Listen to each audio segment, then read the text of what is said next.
Welcome back, Twisters. Today we're going to be talking about 5 reasons why the New York Islanders could win the 2020 Stanley Cup. And joining me is Kim, aka IslesGirl3. She's got a YouTube channel. Definitely check her out if you haven't already. She, not too long ago, eclipsed 1,000 subscribers, so congrats, Kim. She's also on Periscope and on Twitter. She's got a big following there. One of the more enthusiastic hockey fans I've even come across here in the YouTube community. So I'm happy to bring her on here. She's going to give 3 of her top reasons.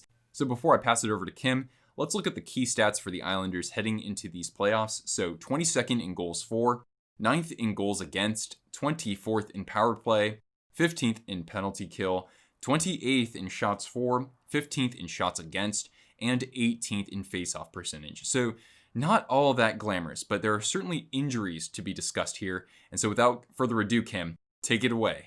Hey guys, what's up? My name is Kim, also known as IslesGirl3, and I'm here to tell you 3 reasons why the Islanders could possibly win the Stanley Cup. Reason number 1 goes to the break in the season itself. If you guys didn't know the Islanders' record before the break, we were kind of going 0-7 since the acquisition of Jean-Gabriel Pageau. That's really not good.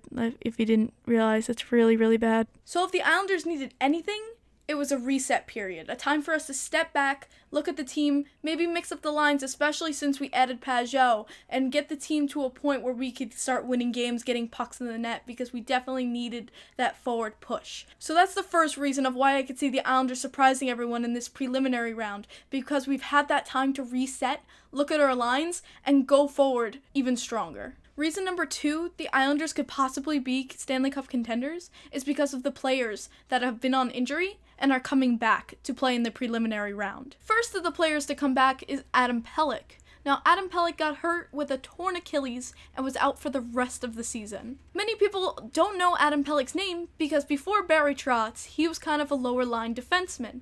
After Barry Trotz and the Barry Trotz effect, Adam Pelech finally reached his potential and became a top-line defenseman up there with Ryan Pulock. Due to Barry Trotz, Adam Pelech was finally able to reach his potential on this team and become a key part of our defense. He had less giveaways, more hits, more goals, and also to add, Adam Pelech went from a +7 in the 17-18 season to a +22 in the 18-19 season. So losing someone like Adam Pelech on our team was a huge hit to our defense, and the Islanders are known as a defensively strong team, especially due to Barry Trotz. And so to lose a key defenseman like that was detrimental, but having him back in the lineup for these preliminary rounds is going to be a great advantage. Aside from Adam Pelech, 2 more players were out due to just freak accidents or injuries, and that was Czikas and Johnny Boychuk.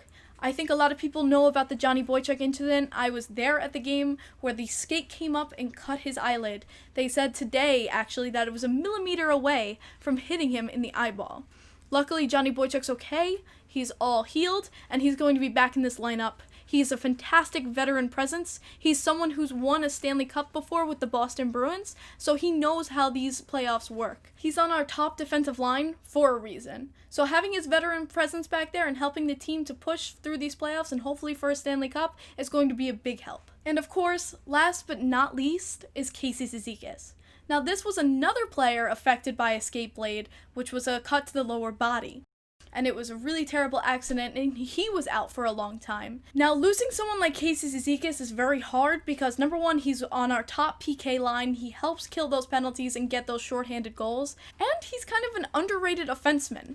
In the 18-19 season, he scored a career-high 20 goals as a 4th liner, and then this past season, he scored 10 goals already. He was great in helping the team get pucks in the net, and the number 1 thing we were struggling at the end of the season was getting pucks in the net. So having someone like Czikas back to help defensively and also put pucks in the net is a huge help. And that's why these 3 players are my second reason of why the Islanders could go as far as the Stanley Cup.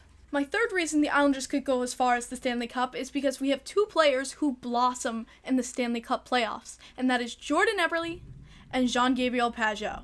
Then we also just acquired Jean-Gabriel Pageau, who is known as a playoff performer going back to the 2017 playoffs with the Ottawa Senators, where he recorded 4 goals and the game-winning goal in second OT. He is a player who comes out in playoffs, comes to life, and gets those goals that the Islanders desperately need right now. We need pucks in the net. Guys like Jordan Eberle and Pageau are guys who will get that done. He's a great depth piece, and he's someone who will help us rise to the challenge, and why I feel we can go far in the playoffs. So those are my top 3 reasons of why I feel the New York Islanders, right here, could be possible Stanley Cup contenders.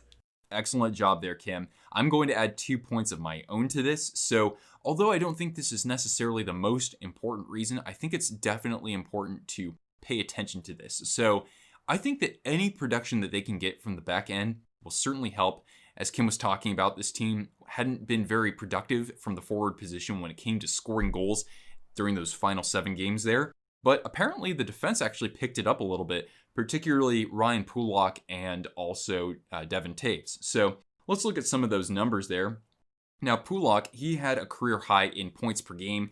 He had 35 over 68 games. And down the stretch, he actually had 15 points in his last 24 games. So that looks pretty good heading into the playoffs. He's the most productive from that position. And then Devin Toews, he was definitely streakier, but you look at these little pockets where he turns it up. So you're hoping that maybe if the Islanders are going up against a strong defensive-minded team, a guy like Toews might be able to flip that switch. So let's look at this. So down the stretch, he had 7 points in an 8-game stretch, and then he went cold for about 5 games. And then he had 6 points in a 6-game stretch that was during that losing streak at the end there. So you're getting some production from the back end that you definitely need. And if Barry Trotz needs to shuffle his pairings or, reallocate the ice time a little bit, you have a guy like Nick Leddy here who, even though Trotz hasn't used him in offensive situations as much as earlier in his career, he's definitely been productive before. So he can actually add some productivity if other guys on the back end aren't quite doing so. And the last point that I want to make, and I know that Kim talked about it a little bit, but at large, Barry Trotz, I really think that if I had to choose one coach to be behind the bench for my favorite team in the playoffs right now, he's at the top of my list. Or at least he's right there with, a Mike Sullivan or maybe a Claude Julien. He's done a terrific job wherever he's been. You think about it this way. He's had a head coaching job every year since 1998. He took Nashville, a team that really didn't have all that much star power, certainly offensively, not so gifted there. And they were a playoff team in at least half the seasons he was a coach there.